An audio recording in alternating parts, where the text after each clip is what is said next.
You're listening to Head to Head, a Star Wars podcast. Two fans, two generations, all things Star Wars begins now.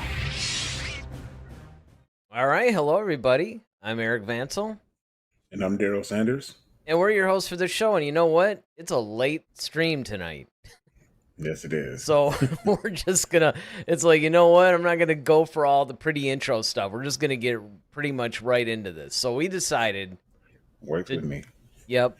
And this is actually your idea that we would do. We were actually fighting on what to call this thing because, you know, I believe that you're saying like, okay, it's like the top 5 number 2s or whatever, the number 2 characters.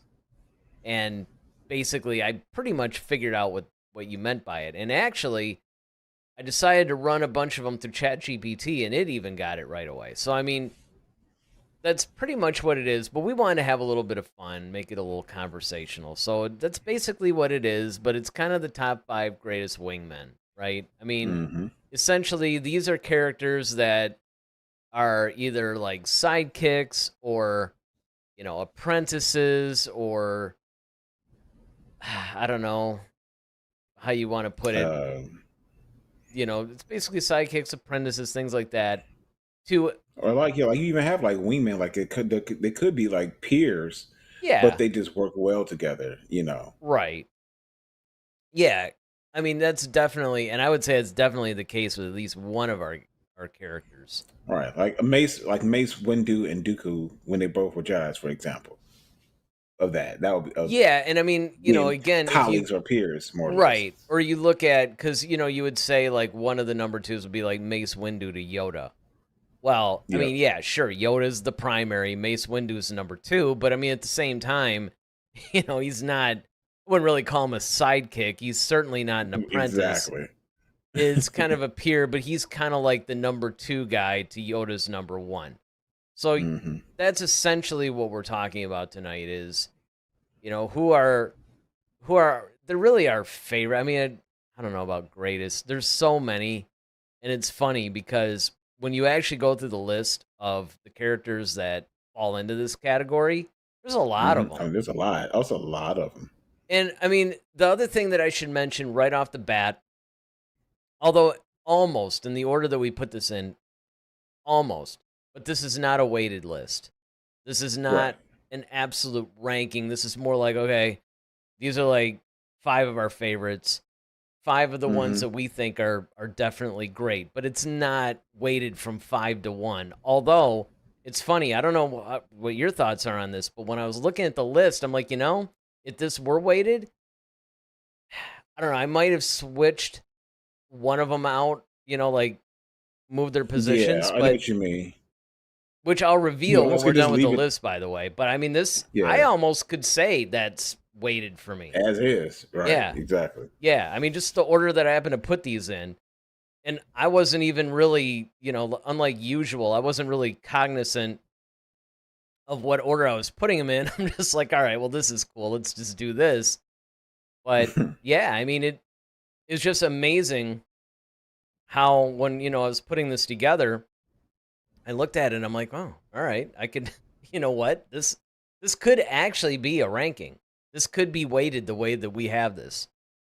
But, you know, again, I think that when you're dealing with a list like this, there's so many characters that we left out. And we hope that when you guys comment on the show tonight, you know, whether you're doing it in the chats or, of course, whether you're doing it after the fact in the comment section, let us know what you think. I mean, normally I would say let us know who you think we left off or whatever, but I mean, honestly, you could probably generate 2 or 3 different top 5 lists of, you know, the greatest wingmen, and it would all be valid.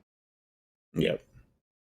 All right, so the other thing I should mention before we actually get right into this thing, we said it's the top 5, but we actually have 6 because we kind of, you and I basically had the same ones. We said, okay, this is cool. Let's do this.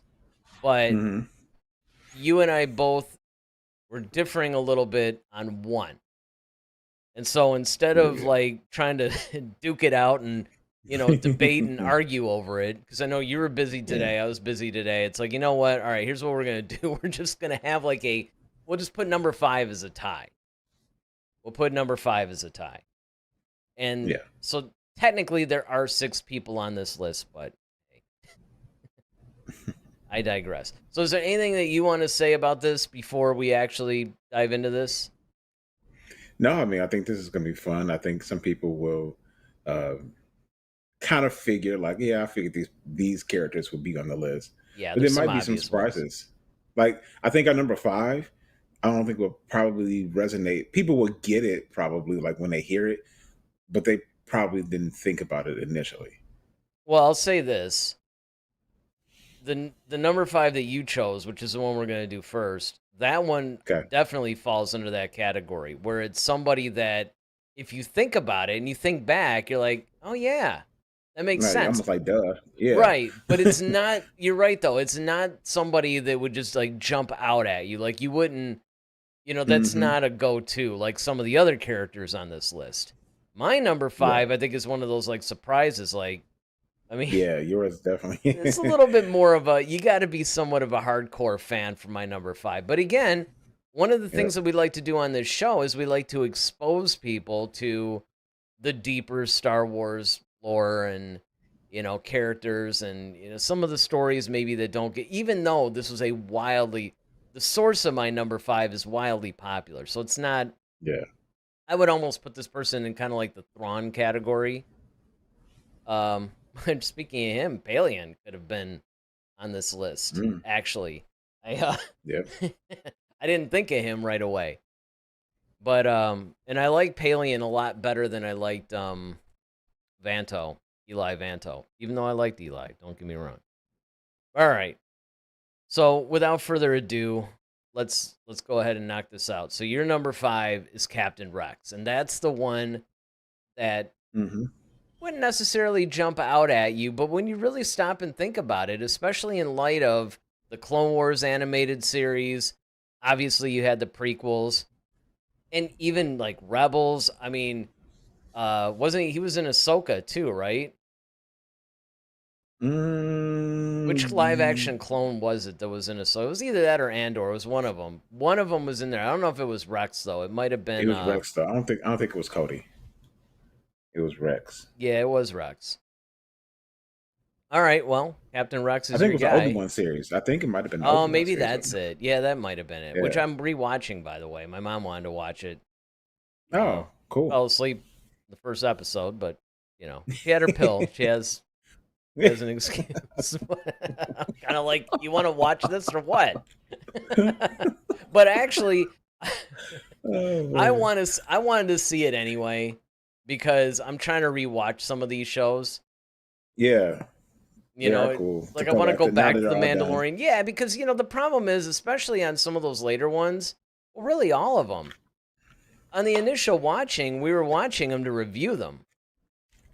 And obviously you're going to watch it differently. So I would like to go back. I don't know about the Acolyte, but I would Yeah, like to go back and rewatch these things, and either maybe I have a different opinion because it's been a while or what. But yeah, I mean, when you look at Captain Rex, he's prominent in everything. I mean, he's in the comic books, he's in a lot of the novels. He's, once he was out there and he was a created character, he's really, and he's more than one guy's number 2, right? I mean, he would, like, Cody was more for Obi-Wan, Rex was more Anakin, and probably Ahsoka. yeah. Um, Rex was definitely cool because he kind of he and Cody kind of shared like the whole number one lead Yeah, as far as clone troopers go. right. And I think it just depends on the battalion that they were run. Like, it just depends on which regiment might have been going out, who took the lead on that. But both are well respected. But Rex was always just one of my favorite just because of his loyalty. That's one of the big things about him. And he was able to kind of like overcome that whole chip, whereas Cody wasn't able to. We know he fired on Obi-Wan like Yeah, first chance he rather got, like on famously, Utapau. actually. Yeah, exactly, man. Blew him off the whole ledge thing, man. It was crazy. Um, but yeah, I love Rex. I love um he kind of he feels like family, and that's the thing I love about Rex. Like they made Rex feel like a part of a family. Oh, you're moving into Even your Fast and Furious territory. yeah, well, David shit's good David as would far, love man. you for that one.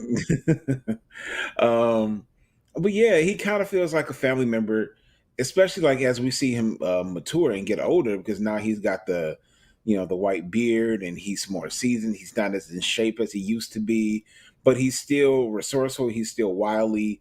Um, he's still wise, and he's seen a lot, and he's still loyal to to his friends and to the ones that he built a rapport with whether it be Ahsoka, Anakin. Well, Anakin not after a while, but more so Ahsoka and Obi-Wan, uh, even Ezra, I think benefited from that as well. He was in the Bad So Batch too, wasn't he? he Because I might have know he met he one of might the have been. clones. I think he was. I mean, Well, it that's the thing depends. about Like him. I definitely know. Well, if you're talking about the Clone Wars series when they had the Bad Batch episode, or you No, talking about I'm the talking Bad about Batch the actual series? Bad Batch Okay. series. Um, I think so.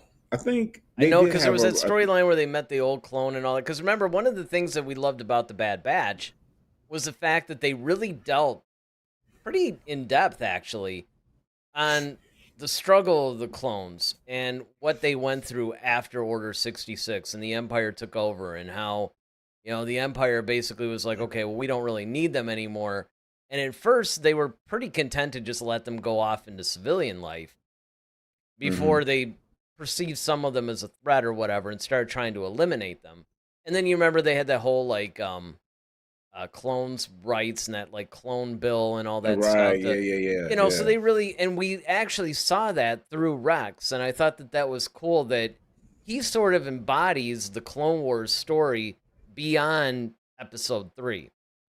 We basically see it through his, also the Bad Batch, obviously, but I mean, we see it as far as the ones that we kind of knew from the prequels. We see his beginning, and then we see that carry through, and I think that that's important. And it also, again, you brought it up, all the things that made the clones really cool as far as the brotherhood, the loyalty, um, Yeah. obviously the And skill. yeah, and they even trusted him with certain things like they couldn't trust with anybody else. Like he was almost kind of like a confidant in a way as well, Yep. because and in some ways, um, especially when teaching like Ahsoka, like as Ahsoka was developing, he kind of had a hand in developing her as far as like the decisions that she makes, trusting the Jedi. Like, oh, I don't trust Obi-Wan. He's like, well, my experience, the generals are this, and they have the best, even though you can't always see it, they usually have the best ideas and the best heart going forward. So just trust them type thing. And, so I always love Rex for that. Yeah, I mean, he's a great number 2. I mean, he's one of those guys that, yes, you would want him, by your hmm side. All right, well, my number 5. Um, my number 5 is like just, we said all that. Now we're gonna go out in left Right. field, and it's funny because I just remember my number 5 is actually HK-47. Now, for those of you guys who don't know, like you're like, what? Who's What? this? You probably thought somebody like, mispronounced like, don't you mean AK-47? Like, no, it's really Right, HK. right. Now, I fell in love with HK-47 immediately. He was a character in the Knights of the Old Republic game. He was built by hmm Revan. So, Revan being canon, makes sense that HK-47 probably made it into canon somehow too. The things that make him cool, the HK part stands for Hunter Killer, and they were a class of droids that were basically kind of like a more ruthless, vicious version of the clone troopers, or not clone troopers, the battle droids back in the old Republic times. Yeah, And these would be more like the Death Troopers of that regime. yeah, yeah. And actually even more so. Like the HK line of droids could probably wipe out just about anything that the Empire had. But the thing that was interesting about HK-47 in particular was he was hilariously sarcastic. I mean, it's almost like a K2SO, but on steroids, because the thing that's funny about HK47, he's completely inappropriate. And, he'll just say these just horrible things about death and, dismemberment and all this stuff. I mean, it's kind of weird. He was actually the first droid in the franchise that did that. And I think droids like K2SO, even L3 to a degree, probably owe a little bit of influence to HK47. And again, he's incredibly skilled. So he's a great number 2 as far as he's incredibly deadly. He, of course, the thing is, it's got to be the right person. I mean, he's not just hooking up with, he's not a blind follower, basically. But he's great. And he embodies everything that a lot of these characters, I guess, what would the thing be? It's like all the attributes that you would want in a sidekick, apprentice, number 2, type of figure. Just the loyalty, yeah. Just like anything, like it's almost like in the Star Trek. Here comes a Star Trek reference. We always thought that Data would be like the ultimate guy. Like that's what you would want. Yeah. If you could choose anybody, you would want Data, because it's kind of like, well, you would think you would want Worf because of the whole battle skill, but it's but Data's stronger. Data's stronger. He has more. He can process things. He moves a lot faster. He's, and he can learn. He could learn the whole Klingon fighting thing, and there you go. Now you got like a super Klingon. So HK47 is along those same lines. And, look, the other thing is anybody that's played Knights of the Old Republic, and there's a lot of people out there. I mean, this is not as obscure of a reference or obscure of a character as what it may seem. To the casual fan, absolutely. But a lot of people played that game. And actually, they remastered it. And I think you can play it on your phone now or something. So, yep. So that's all right. So now we've taken care of our number 5s. You went with somebody that may be more traditional, but isn't necessarily thought of. He's not in the conversation when you first talk about stuff like this. And then, of course, I went a little bit more obscure, but again, not exactly an out-of-the-box outside choice. I mean, we're still talking somewhat mainstream, just not for the casual fan. So now we move into our number 4. Our number 4, this is where I would probably have swapped out this character and made him higher if I were ranking it. But I'm still actually comfortable with where this character sits, and that's Chewbacca. I mean, Chewbacca basically... Well, and if you think about it, other than the other character that I wouldn't have put the other character lower on the list. I'll tell you what I would have done. I would have swapped our number 3 with Chewbacca. Our number 1 and 2, I probably would have left alone. But a lot like our number 2 choice, Chewbacca is basically pretty much known and was written as this character. I mean, he really embodies, when you think of Star Wars number 2 characters, Chewbacca is probably the first one you think of. Yeah, it's kind of like the role he was designed for. This is his lot in life. And with him having that life debt with Han, I mean, that just further solidifies it. But I mean, let's just face it. He's a space dog. I mean, and dogs are man's best friend. I mean, that's one thing I loved about like Spaceballs. Yeah, because they basically like made us put, and it's true. It's like it's kind of what Chewbacca is. He's just kind of like Han's big Beethoven or something like that, and except for a little bit more. Well, don't forget, Spaceballs 2. I know they're making it now. I don't know when it's coming out though. Oh, yeah, it's the shorts. But here's the other thing to look at as well, is that probably more than anybody, he literally is the wingman. I mean, literally, he literally is. They're in the same ship, so I guess. Yeah. But yeah, but I mean, he really is like, I mean, when you actually talk about wingman, he's one of the few on this list that could actually qualify as that term, not necessarily the wonderful little colloquialism that we all know. Mm-hmm. You know, I mean, we're not talking about like a wingman in a bar or something trying to pick up women. We're talking Exactly. literally flying a ship here. But yeah, I mean, if you think about it, like he's a great mechanic. He's, you know, he's very strong, so he's kind of like a bodyguard. Yep. He's funny Intimidating. Just if you can understand him. right. Right, he's intimidating. You know, he's He's a pretty well mechanic. known.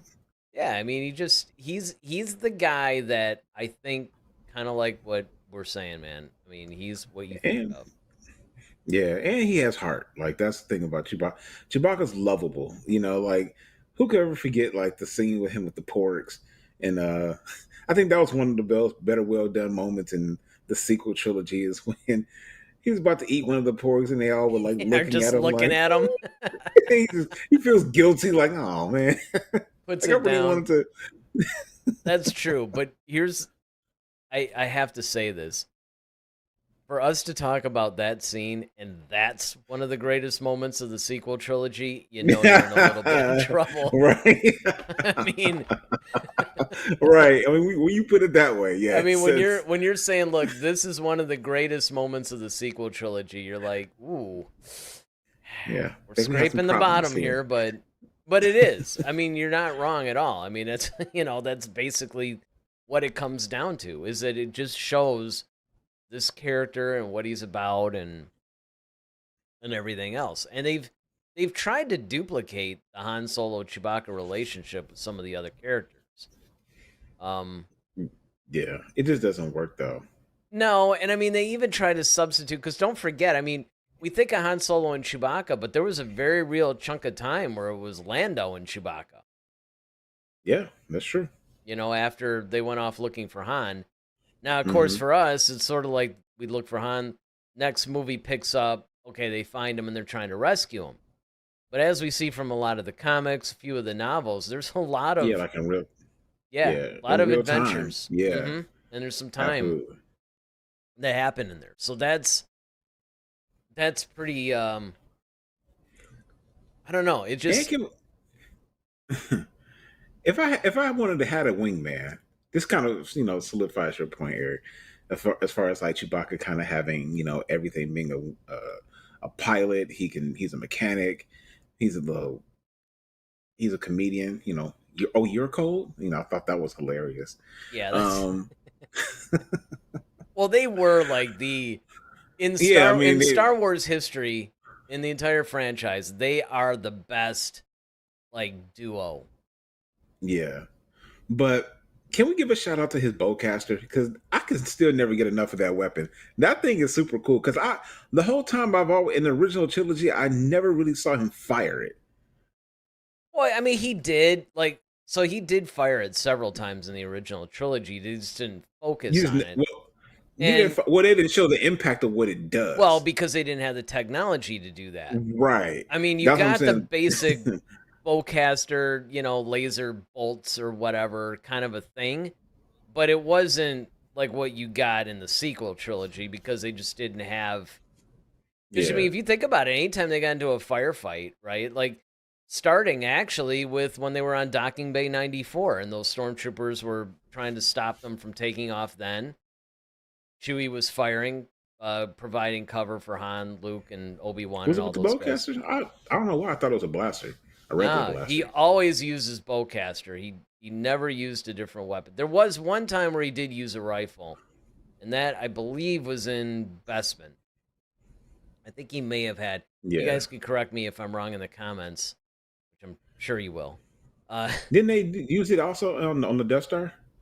Didn't he use the rifle on the yeah, Death Star too? because I think yes, 'Cause they took because his because they took the bowcaster, and actually they took all their weapons, and right. Han and Luke were basically stormtroopers, and they had the stormtrooper rifles, and they gave one Yeah. to Chewie. So Chewie. yeah, that was the other time. All other times it was a bowcaster. Gotcha. All right. Glad we cleared that one up. We're right. So we cleared Yeah, a we're just little. gonna. That's our next show, everybody. Chewie's Right. bowcaster. Be there for it. We're gonna do a whole hour-long show on it. All right, number 3. Number 3 is an odd choice because I don't think people would necessarily think of this character as a number 2 or sidekick. And that's probably because he didn't spend a whole lot of time being a number 2. He was mostly the number 1 guy. But that would be Obi-Wan. Mm-hmm. Because we think of him more as Anakin's master than Qui-Gon's Padawan. Or Luke's, master. Yeah. Yeah, or Luke's master, exactly. I mean, he spent time, pretty much failing in each trilogy. But, you can't really discount the critical time period that he was actually Qui-Gon's apprentice, his Padawan. And I think one Mhm. of the key moments is obviously his, let's just say, the fact that he was not too happy about Anakin being brought on board Ah, and yes. trained and all this other stuff that, and I don't What do you think it call it? was because he felt Another pathetic life form or something? yeah, I know that was just like It's like, that dang. was so wrong. But the funny thing about this though is that he really was skeptical about Anakin's place. Like, was he really the chosen one? And a lot of it Mm-hmm. goes down again to the fact that they had very different styles. Obi-Wan was more by the book. Qui-Gon was a little bit more of a loose cannon. And Mm-hmm. that's why I think a lot of people have speculated that if Qui-Gon had actually trained Anakin, he could have nurtured that part of Anakin's personality, but channeled it into something that was a little bit more controlled and a little bit more healthy, and maybe wiped out a lot of the anger and all that stuff. He could have countered a lot of that before it even started. And I think that if Qui-Gon had trained Anakin instead of Obi-Wan, it would have been a lot more difficult for Palpatine to get a hold of him, because there's no way he would have been able to, do the whole fatherly figure thing quite as strong as Qui-Gon did. Because remember, the Anakin Obi-Wan relationship became more of a brotherhood. Yeah. And that was the thing, with Obi-Wan, like you said, with him being about the book, even watching that relationship with Qui-Gon was really cool because it's not like Obi-Wan didn't have good points. It's just that Qui-Gon's experience, it's almost kind of like a book smart person versus someone who's actually lived the life. Yeah. So one of the favorite ones was like, oh well, well Master Yoda says, what was the line? Master Yoda says, keep your mind on Oh, the be present, but not mindful of the future or whatever. present, And he says, not at the mindful, expense but of the the expense present. of the moment. Yeah, or the present or the moment, or something like that. And it was just kind of like, yeah, this is the book answer, but then like in reality, you kind of have to look at it from this perspective as well. And that's what Qui-Gon, was trying to teach Obi-Wan. So I think eventually as Obi-Wan grew, and he became a master, he started to understand Qui-Gon a little bit more and started to see like, okay, yeah, I get why you did some of the things that you did, and you weren't always, got to dot your T's and cross your I's. I mean, that was still Obi-Wan's base, but he left room for, shall we say, gray areas. I know that David's gonna love that. So Well, anyway. and here's another thing to keep in mind too, because I know the temptation would be that yes, you can put that in there, but Obi-Wan spent so little time as a Padawan, but you have to remember that that's only like screen time. I mean, Screen there's time, yeah. The there's that books though whole is where yeah, which is Master Master and and Apprentice. Apprentice, Apprentice. big Yep. one, which by the way is Mm-hmm. the only book review we've ever done on this show. Right. We've attempted several, but the problem is we can never read them at the same pace. And it's just like, you done? Nope. All right. Yep. So, we Because our threaten to read a book when it's new, like in, say, April or something, and then we'd actually review it in, like, November. So we decided, all right, unless we do, like, audiobooks or something, this probably isn't going to work out too well. But, no, actually, that's not true. We did also do the Dark Dark Disciple. Disciple. Yeah, with the Saj Ventress and Dooku. Dooku, yeah. So All right, so we did 2 book reviews on the show. Yeah, Still a lot almost less than 3. what we would have. Yeah, what was the third one? That Because we had, Hatmate series. well, yeah. We did one No, book, we didn't weren't going we? to do that one. That was the one we talked about it on the show because it was hilarious. Because you started reading that and it just never like, Oh it's like, are yeah. you done yet? Nope, still halfway through it. I finally bought all 3 of them and haven't read a single one of them still. And I own all 3 books, all 3 in that trilogy. That's hilarious. But I haven't even touched them. There's actually a lot of them because, no, what you're thinking of is No, probably the Thrawn trilogy that we were going to do. no. It was you were gonna do. You were gonna do Last Shot or something like that. The Han book. Oh, maybe. Yeah, that's right. Yeah. Yeah, I mean, that's one of those things that I suppose, if we did like individual solo shows where, you read a book, okay, fine, you talk about it. If I read a book, I talk about it. Hmm. That could be done. And that's the way moving forward, I think. Here we go producing on the air again, but I think that if we were going to do book reviews in the future, that's probably how we'll have to handle them. Like whoever reads a book could just do a show on it. And Right. there you go. Now you got content. But the reason I bring that up is because when you factor in the comics, when you factor in a lot of these books, there's actually a lot written about the time that Obi-Wan spent as Qui-Gon's Padawan. And I think that it's important just to note that he did spend quite a bit of time as a number 2 guy, and I think that that's what made him, arguably, I guess you could debate this probably, but good at being the number 1 guy. He was firm when he had to be, but he was also gentle and encouraging when he had to be. Now, of course, Anakin didn't see it that way, but I think Anakin maybe started to understand his master when he got Ahsoka. Because I remember he was even kind of like, all right, well, maybe I almost want to do a thing. Maybe the old man's Yeah. like start do the Few Good Men thing. Yeah. All right, well, that's for our entertainment exchange show. We'll move on with this list. All right, our number 2. Our number 2 is, like I said, Has it in his name. yeah. I think I would still keep this at number 2 and our number 1. But what I would have done is maybe flip-flop Chewbacca and Obi-Wan. Because Chewbacca, I think, is a stronger, more famous number. I mean, like we said, he was created to be that, right? I mean, we're kind of reaching a little bit maybe with the Obi-Wan, but that's what we do here. All right, so number 2, R2-D2. Because in much the same way as Chewbacca was written to be the number 2 to Han, R2-D2 was written to be the number 2 to C-3PO, even though if you asked R2, he would probably say he's the number 1 and 3PO's the number 2. And you can make that argument. I was going to ask you about that too. Because I was going to ask you about that. Yeah, you could. Who's really the number 1 and the number 2 between the two of them? And I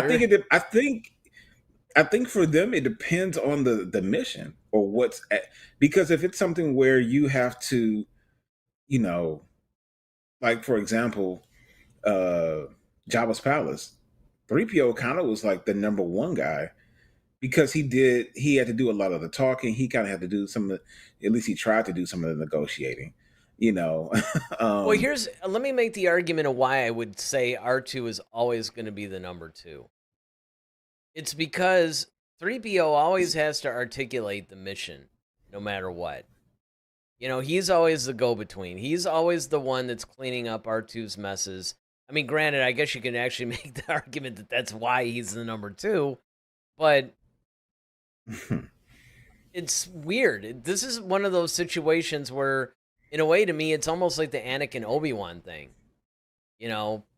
Maybe even less so, though, because it's like, who really has the most experience here? I mean, I guess you can almost make the argument that R2 actually has more skill. Well, yeah. Wow. So look at this. I mean, look at this. We're actually going, oh, maybe we made a mistake. Well, no, because I like this because, again, I think it just depends on the mission because for R2, he's a great companion to have when he's around Luke, because Luke would need him, somebody like R2, more than he would need 3PO. But Leia would need 3PO more than she would probably need Yes. R2. Yes, that is a very good point. That So that's what I'm saying. it Like, it just kind of depends depends on who on the the master is. mission. Yeah, who the master is and what the And look, mission is going to be. let's not undersell the fact that R2 was bringing people drinks on the barge, Jabba's Hmm. palace. He was, that's an important mission. Because if you think about it, because you mentioned the Jabba's palace mission. Well, if you think about it, I mean, Hmm. now granted, it was a critical role, but really, the only thing R2 really did was just shoot the lightsaber at Luke. I mean, that was pretty much the Hmm. grand total of his importance.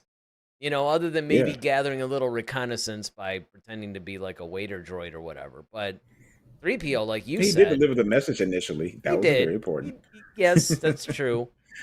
But I mean, you're right. 3PO did more of the heavy lifting on that, even though all of it was really all Luke's, masterminding. Yeah.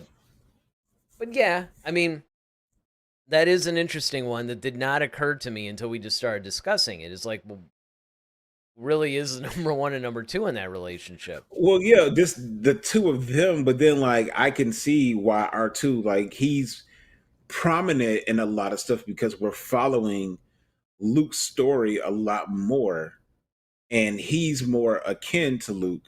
So I could see why, I mean, from everything from Well, don't forget, the you he the got one who all. went wandering off looking for Luke in the first place. I mean, Well, there's that.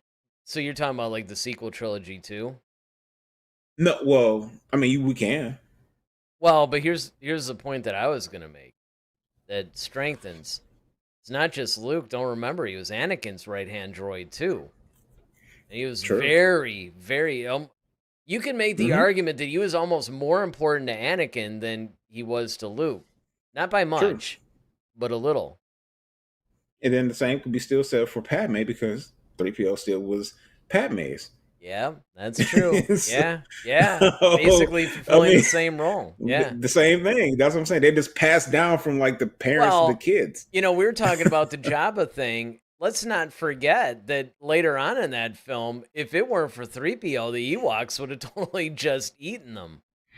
Yeah, I mean that was a whole thing. Well, I mean Luke wouldn't have let that happen, but No, yeah, but I mean, the thing is that their fate would. I mean, even if Luke had gotten them out of that, they would have had to just kill the Ewoks. They wouldn't have been able to like befriend them or you're anything right. like that. Because even though taking out the fact that they thought that 3PO was a god, 3PO Hmm. was the only one that could actually communicate with them and be like, "Hey, man, this is what we're trying to do," and get them Right. on board. So Hmm. you're right. I mean, it just really depends on who each of these droids are with, and really, you can make this argument with any of the droids, but some are a little bit more Yeah, self-sufficient than others. yeah. That's what I'm saying. I think it depends on the mission. If it's something technical, then yeah, you need R2. If you need Right. something diplomatic, or where somebody needs to speak, then you got to have someone who can talk in 6 million different forms of communication. And that's 3PO. So I think it just depends on the mission that where they trade off who's the one or who's the two. Um, but I think we're just so because R2 is so fun loving and he's Well, he's also shorter. I mean, I hate to say yeah. that in 2025. I mean, it just, you know, non-PC as it may be. I mean, when you look at him, you just kind of think, all right, the tall one Yeah. is the one that's kind of the calling the lead. shots, and the short one not so much. Just Probably just saying. because 3PO was gold and he's number That one. too, So right? I mean, you're kind of putting visual cues out there is all I'm saying. But it is kind of funny too, because one of the things, oddly enough, that cracked me up during the entire prequels, well, not the entire, but like the episode 3, Revenge of the Sith, is here Anakin is now, he's fully like Darth Vader now. But yeah, he still has mhm. R2 with him, which was really mind-blowing to me that R2 was technically accompanying Vader around. And of course, he's Mhm. doing all these like horrifying atrocities. And, R2 was like, All right, what are we doing, man? Hey man, I don't want to say anything because I can tell you're not the same guy Just anymore. But saying, yeah. I mean, you're right. I'm kind of See, feeling a R2 little is a weird survivor. about He's being gonna here. play his role until he can find a way out. That's it. Yeah, well, it's just so weird to see that dynamic. That because here's the other thing that's interesting when you factor this in, talking about these droids. I mean, we could almost do a whole show on this, discussing this, because Anakin built 3PO, but yet R2 was the one that became like his guy. Hmm. And these are things that I don't think people really stop and think about, probably because they're not nerds like us, but Yeah. Well, I mean, also because you have to think about like the again, it goes back to the mission. right. Like And the for type the of mission that person, Anakin was yes. doing at the time, he needed a 3PO. He didn't need an R2 because he was the R2. Remember, he was the one that was fixing stuff for Watto. Well, right. But then like once he got out of that and his destiny changed and he started, being a moisture farmer. Well, he wasn't a moisture farmer. Yeah, he was just a slave with Shmi. Because Shmi got sold to the moisture farmer. Ugh. um, And that, ladies and but yeah, gentlemen, wait, was the recap of life right. But of when Anakin Skywalker. Anakin went to Coruscant to start becoming a Jedi, that's when R2 kind of started rising to prominence because it's like, hey, Well, and then also when he was basically flying around, right? Because the astromech droids were always kind of like the co-pilots.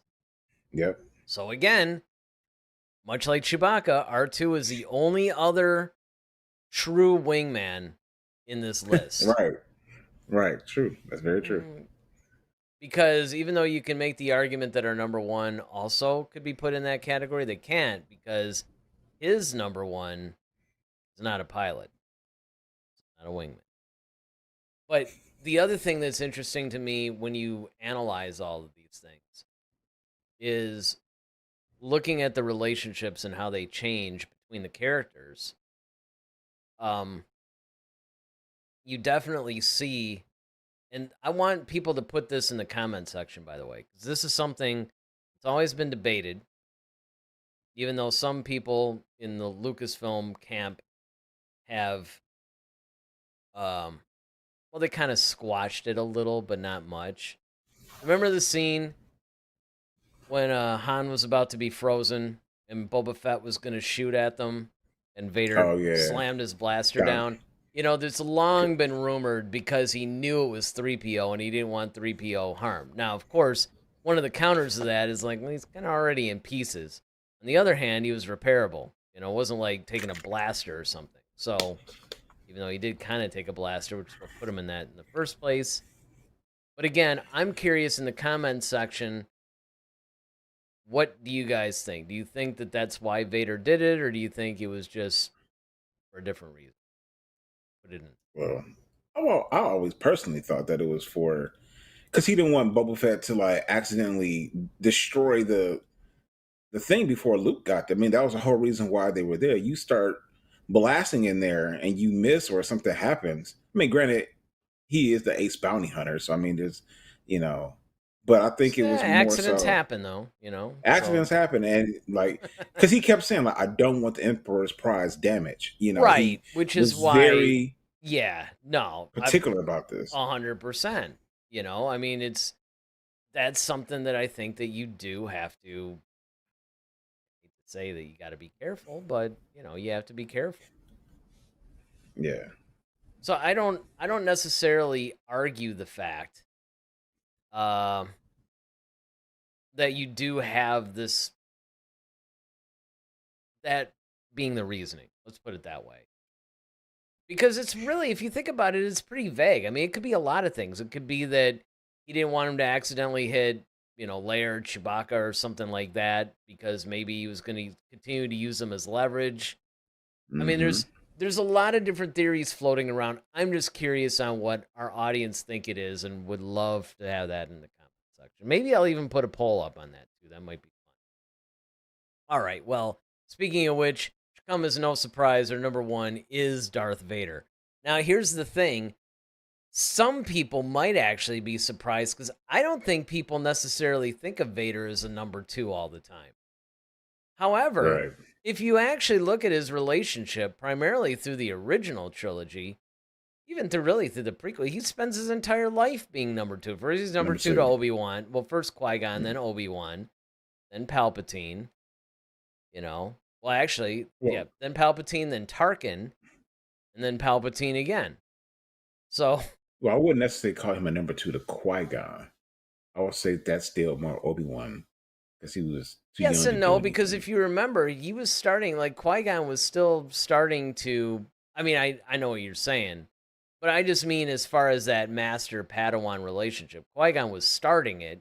That's why he told Obi-Wan, Mm. after he was about to bite it, like, hey, man, you got to continue training this guy. Mm. And so then Obi-Wan became the number 1. But he basically, like I say, the guy spent his whole life as the number 2. Hmm. Yeah, I mean, I think Vader um is like the one, Vader is definitely that number two that you don't want to see. He's that executive that comes down the office like, oh, here comes so and so, and everybody's got to act like they're working or something like that because it's like this is the guy you just trying to stay off his radar. Like if he doesn't see me or he doesn't acknowledge me, it's the best day in the world. Hmm. you know, um, unless he's complimenting you, which he very rarely does. So, um, yeah, I love Vader. I think he's and so did Palpatine. I mean, that's why you got a guy like this. You need someone who's going to strike fear, keep people in line, and it still allows him to be in the shadows and pull the strings.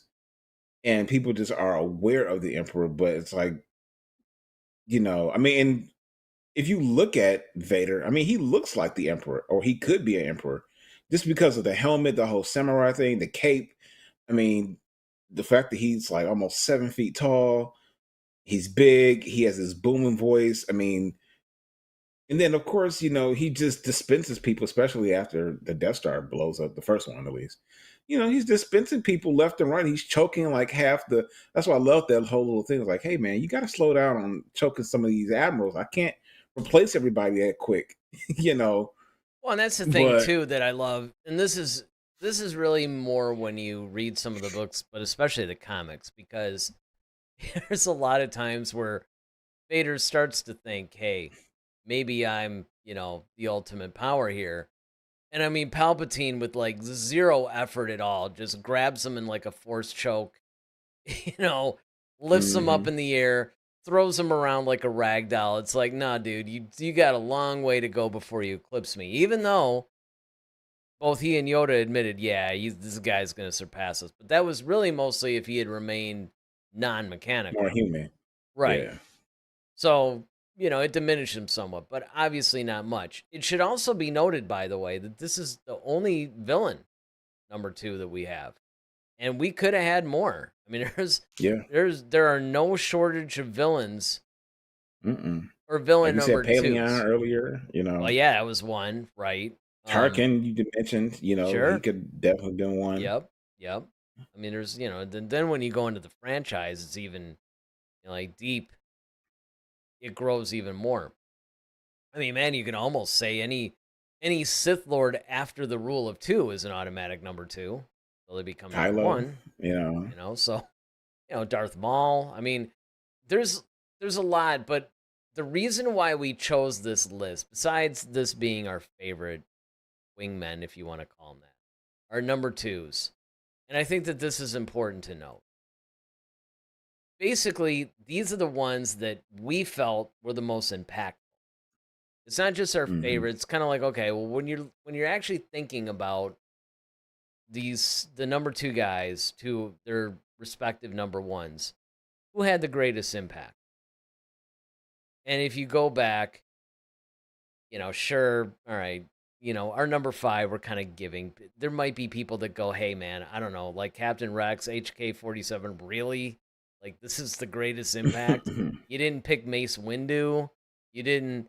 But again, that's where it goes a little bit into our favorites too. I think number 5 was kind of like our little, hey, let's ignore maybe who made the greatest impact, and that was kind of like our little freebie. Like, all right, let's take our number 5, Well, have some well, true, but you also have to kind of look at it from the standpoint of um, these guys had an impact. It's just um, well, yeah, you don't want to be so cliche either, right, because it's easy. exactly. That's low hanging fruit. It's like, okay, it's easy to say, oh, Mace Windu.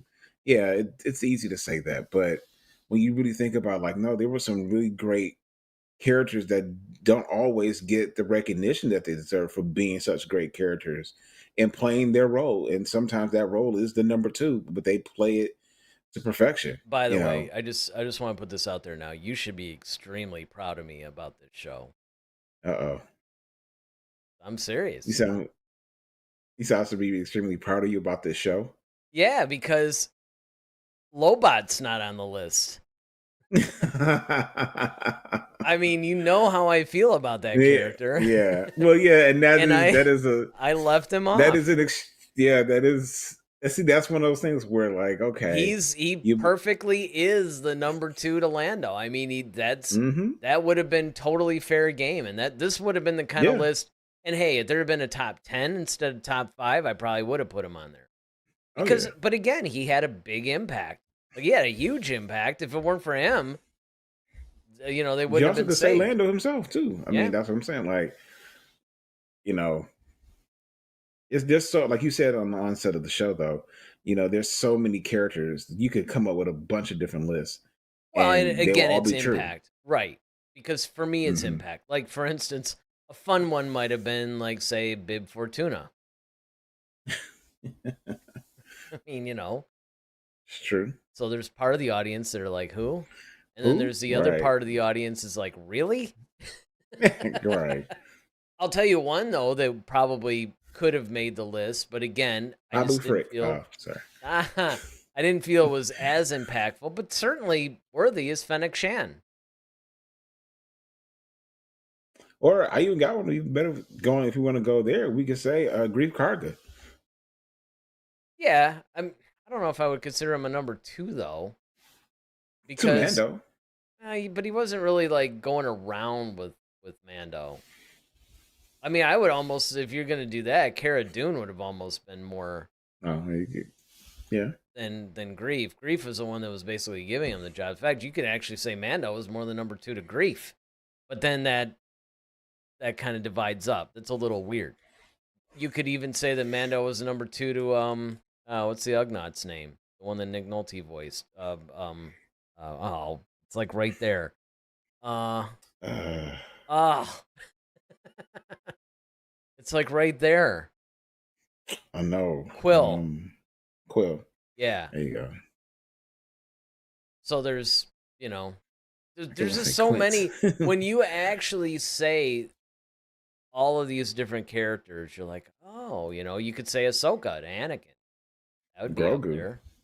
Luke to Yoda or Obi-Wan. Grogu to Grogu Mando. to Mando would be another one. Yeah, there's just, I mean, it's like endless. So to whittle it down to 5, again, we just basically said, look, all right, let's go biggest impact that even the casual fans would know. Throw in like one that's where they're like, what? And that was their number 5. And then, of course, the other one, they are, pretty much our favorites, the ones that we basically go back to. I'm Yeah. not going to buy a Bib Fortuna comic. I might actually, but Just because you almost have to buy it just to see what this is even about. Like, okay. yeah. Well, and sometimes, look, I'm not. I mean, So sometimes it's those comics that reveal like the most well, coolest information. You're just like, yes. had it not been for this, Yep, I would you have find out the never. most canon in those, and also sometimes you actually find out that some of these characters actually have a cooler backstory than Hmm. what you would have thought of. I got one for you before we leave. One for the road, eh? One for the road. Just this particular one. Who was more the wingman, Poe or Finn? Ooh. To each other? No, to Ray. You know what Finn wanted to be to Ray. Yeah, I know. We all knew the wingman. I can tell you that much. Yeah, exactly.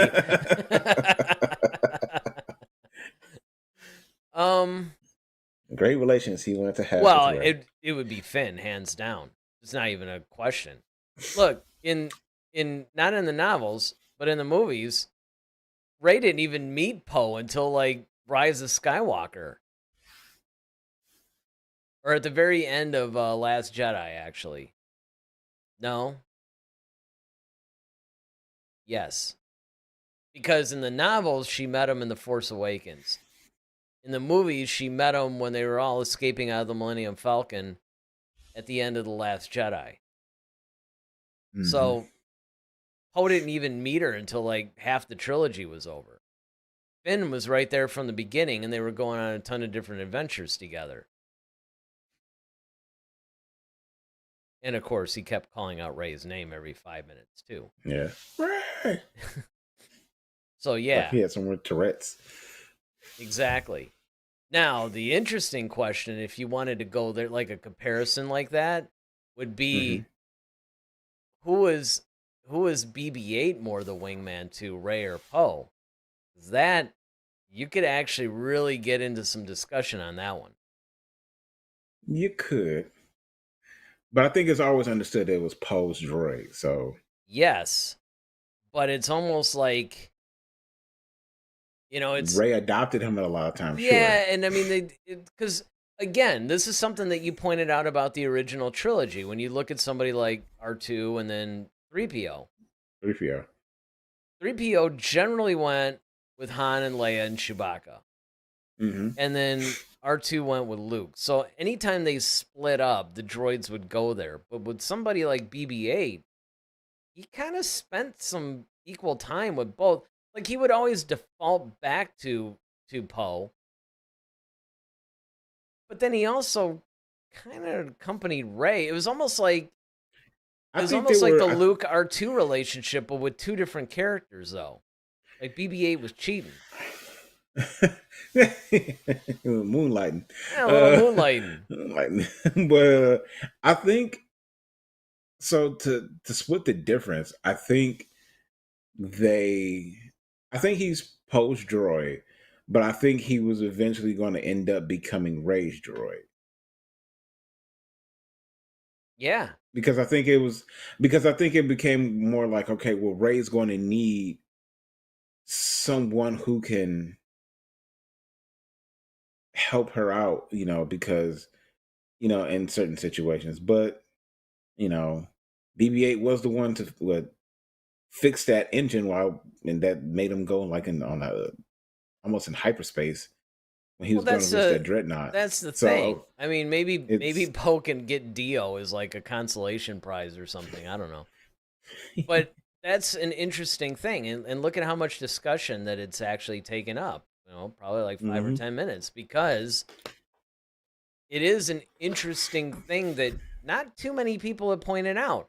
Because a lot of times, people are pointing out that there's certain things that the sequel trilogy did, if not right, at least okay, that was a little different. Like, you had a completely unglued, unhinged Sith Lord type character, it's like, Kylo was a little different, right?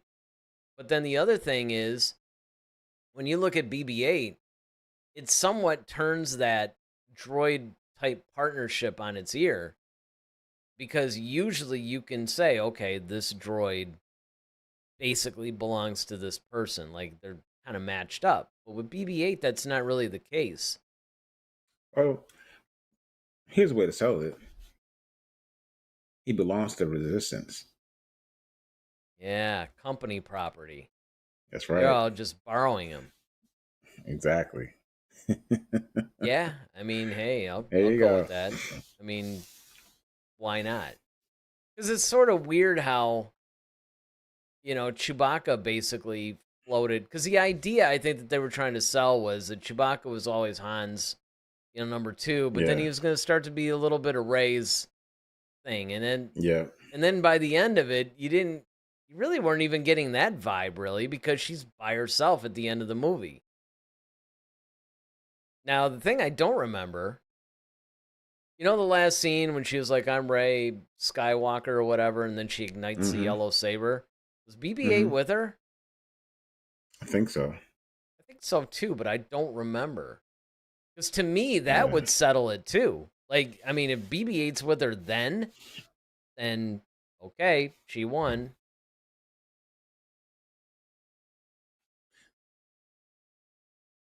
Yeah. I'm still trying to think of like uh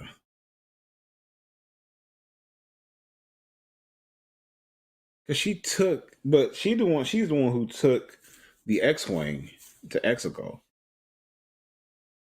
So Yeah, because she was chasing down, well, Ben at that point. well, she was chasing down Palpatine. Ben came after Ray was Oh, already that's there. right. Yep. Him in the TIE fighter. Right. Yeah, he came in a TIE fighter. Yeah, but I mean, after So that whole thing and was when they got destroyed, we don't to know like how much time, passed exactly, because they had the whole little celebration. And she was there. She was at the celebration at the end. but we don't know if she even took the Falcon or did she take the X-Wing. Well, I mean, who knows? I'm just Why saying, like are when you making the I'm argument saying, that she took because if she took the X-wing, then BB-8 would have had to be like the co-pilot or whatever? yeah. Yeah, I But if guess. she got the Falcon, then Then that's more of a hey, BB-8's not as necessary. So mhm. I see. Yeah. All right. Well, guess we'll just have to we'll do an entire show on who right, who really owns BB-8, right? right. Like Let's get the title to the X-Wing and the Falcon. Let's yeah, see. yeah, exactly. We'll get some schematics Let's up get to the here and DMV or the Secretary of State and figure out oh who's got man. what. Somebody, it's kind of scary the stuff we get into when we're not getting people chatting. I know, right? It's like, that's the thing. People say that sometimes they like that, but be careful what you wish for, guys. Right. All right. Well, again, let us know in the comment section who you guys, I mean, we just threw out like a bunch of names, right?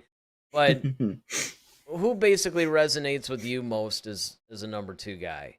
And and then of course, if you guys disagree with our list, let us know. If you agree with it, let us know. Like I said, also put in the comment section whether you think that Darth Vader moved Boba Fett's blaster down in The Empire Strikes Back because he was trying to protect 3PO, or if you think that's just like a Star Wars urban legend. All kinds of homework today. So be sure to do that. Of course, hit that like and subscribe button because, again, you guys know you watch YouTube enough. The algorithm loves it when you guys hit the like button because it puts us in front of more people. And then, of course, when you subscribe, well, the algorithm likes that, as do we. And then hit the Yes. notification bell because, look, this is a late night live stream. We're going on at 10 o'clock. Things, unfortunately, fluctuate. We generally try to be on every Sunday at 8 o'clock. If that's not possible, we're not going to cheat you out of a show. We're still going to give you a show. Question is when. All right, so until next week, I don't know. Do you have anything, or are we just still like? Well, I would just say in the comments, make sure you drop a happy birthday to Mr. Eric Vansel. Oh yes, He tomorrow. has a birthday. His Well, birthday's tomorrow. So in an hour. well, yeah. Yeah. If you're on Eastern Standard Time. Right. Yes. That's a good point. Because if you're on the West Coast, or like Ronaldo in Honduras or whatever, or you're some of the people. Look, we get people watching us in Europe, On the other side of the globe. a lot of the Asian countries. So yeah, I mean we're global, but we still want you guys' support. Appreciate the happy birthday wishes. Should you guys, hey, if you really want to wish me a happy birthday, yeah, yes, yes. I mean, hey, I knew it. I mean, I can't believe that I actually almost dropped the ball. I was like, is he going to do it? Go ahead. I mean, you don't necessarily have to become a member or anything like that, but I mean, if you want to become a member, you could do that. But look at that. buymeacoffee.com/head-to-head-SW. Throw a couple of bucks to the channel. Why not? Actually, Voyager did that last year. She gave us like $5 because it was my birthday last year. So she did do that. So, it's not unprecedented, people. Not that I'm begging for money or anything, but, anything helps out this channel because, again, there's some expenses and you guys. But that would be a good way to wish me a happy birthday, if you know what I'm saying. All right. So hopefully, again, next Sunday at 8. At 8. Yeah. Should nothing pop up, we'll be here. Right.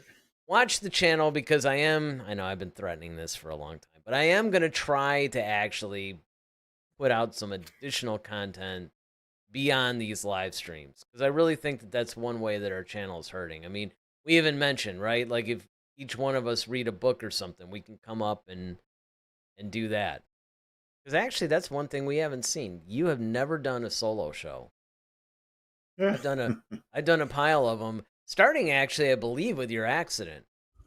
Yep. I think that's when I started having to do it, because I think up until then, it was pretty much you and I just did it. And then after that, it's kind of like whenever. So, watch out for additional content. All right. I think we'll just see you guys next week. Hopefully you enjoyed the show. With that, I'm Eric Vansel. I'm Daryl Sanders. May the force be with you. Always. Head to Head, a Star Wars podcast. Be sure to follow us on Twitter @HeadToHeadSW. Submit your questions for our next show. Visit our official website at headtoheadswpodcast.com. Until next time, may the force be with you, always.